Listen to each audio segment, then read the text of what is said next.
Tesla just delivered nearly a record, very, very close to a record number of cars in China, the car market where everyone is saying Tesla is in big trouble. Well, actually, I've just made a video showing you the car company that is actually in trouble. For some reason, the media are completely ignoring that car company at the enormous potential doom and peril of investors. I mean, this car, brand new cars from this car company, 2 new models, there's no demand for them, as in zero. They have backlog of 0. Tesla's backlog, on the other hand, is, well, Troy Tesla says it's horrendous. Actually, it's very, very good in comparison to its competition. Hello, my friends. Welcome to the channel. It's great to see you. Thank you for tuning in. My name's Sam Evans. Hey, welcome to all the new subscribers. Welcome back, everyone else. We're just about to hit 3,000 videos over the last 22, 23 months since we started this channel. It's been great to have you along for the ride. Some that came along really early, some that came along middle of the way through the journey, and a whole lot of people recently. So welcome to all of you. Tesla has just delivered around 78,000 cars in China. I reported on those numbers a little while ago. During the month, I was tracking the order deliveries, and it was very interesting to see that the narrative wasn't what people were saying. Now, people have been telling me, so-called experts, analysts, and people living in China right now that say that they know what's going on there, that there's no demand for Tesla's cars in China, that it was the entire Chinese car market was a bust. And, well, yeah, it's hard to make sense of that information when you look at what's going on in China in terms of the actual data. Tesla delivered a near record high number of sales in China in March, with its Shanghai plant producing vehicles in the second half of each quarter primarily for local deliveries. It did reduce prices. Yes, that's true. Everyone reduced prices. I mean, realistically, Tesla did reduce prices, but its direct competition, they're much cheaper than Tesla. They are. The new Toyota BZ3, it's bigger than a Tesla Model 3. It's newer than a Tesla Model 3. It's much cheaper than a Tesla Model 3. In fact, it's $10,000 cheaper. It was discounted before it even went on sale. They announced the pre-order price. They said, we'll give you some extra free stuff if you buy one of these. And no one did. So when it actually went on sale, which was about I think 3 or 4 days ago, they reduced the price by an additional $3,000 the day before it went on sale. Plus, then some dealers reduced the price again down to $20,000. We're talking a car bigger than a Tesla Model 3, right? And it's newer, much, much newer, brand new car, $20,000. So if Tesla has the demand problem, then it doesn't really add up. Imagine if Tesla just brought out the new Model 2, right? And then they had to discount it, make it cheaper than all of its competition, all of it, and then discount it again the day before it actually goes on sale.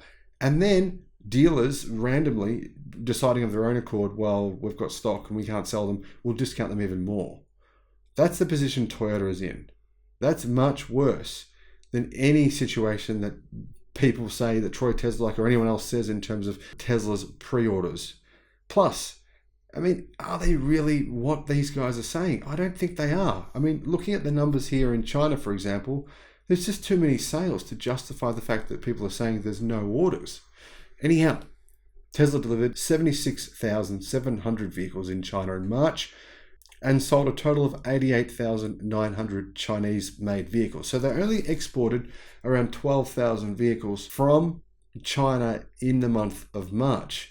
And if you look at Tesla's sales in Europe, their sales numbers in Europe are they're now the kings of Europe once again. They were back in 2019, 2020, 21, 22. They actually lost that title. And then they've gone from 13% market share in Europe last year to nearly 24% market share this year. They've nearly doubled their market share in Europe this year. That's amazing. That's quite a turnaround. Tesla's factory in Shanghai produces the Model 3 and the Model Y, and it's probably the most efficient production line in the world. They've actually sent engineers that worked on that production line to Fremont, California, to speed up production there, to make it more efficient, and hopefully that pays some dividends this year. I think that's also part of the new Highland project for the Model 3 and the Model Y. The factory exported 70% fewer vehicles, according to cnevpost.com, in March than the 40,480 units it exported in February, up from 60 units a year earlier. Now, why did they only deliver 60 units last year during the month of March? Well, Shanghai plant was shut down because of coronavirus. The government went mental, just locked down everyone. Some people started sleeping in factories. It was just chaos. It seems as though finally the Chinese government has just accepted that corona's here. There's nothing we can do about it. All these lockdowns over and over and over are not going to stop things from coming back. It's like the flu. It's just going to keep on coming back. That's what it looks like. It could change. Who knows?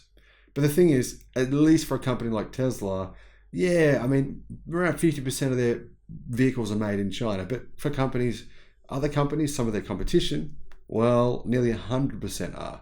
The other thing is as well, Tesla's obviously planning on diversifying. They don't think it's good to be so dependent upon China. Thus, the Mexican factory, ramping Texas, and also Germany. By the time those factories have built up their production, China will only represent about 20% of global production versus the 50 to 60% it represents today. So which were the vehicles that were selling? Well, the Model 3, 27,200. The Model Y, 61,670.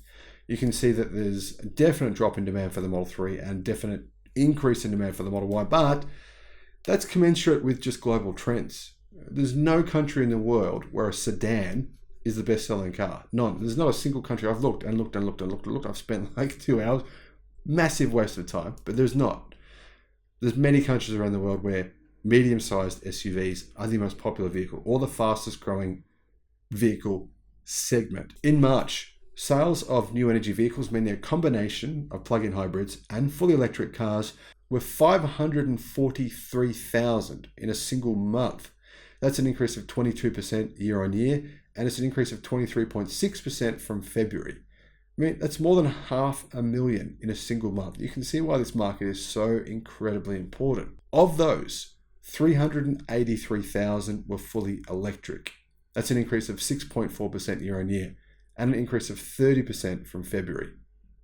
That means Tesla's share of the new energy vehicle market was 14.1%, up from 7.7% in February. But when it comes to electric vehicles, Tesla had a 20% market share. Of course, that's not really relevant. It's a single month.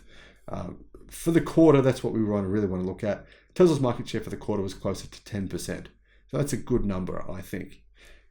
Tesla's sales in China are actually much better than everyone predicted. Now, the first 3 months of the year, China's car market goes to sleep. It has done for the last 25 years, at least, as far back as we have records.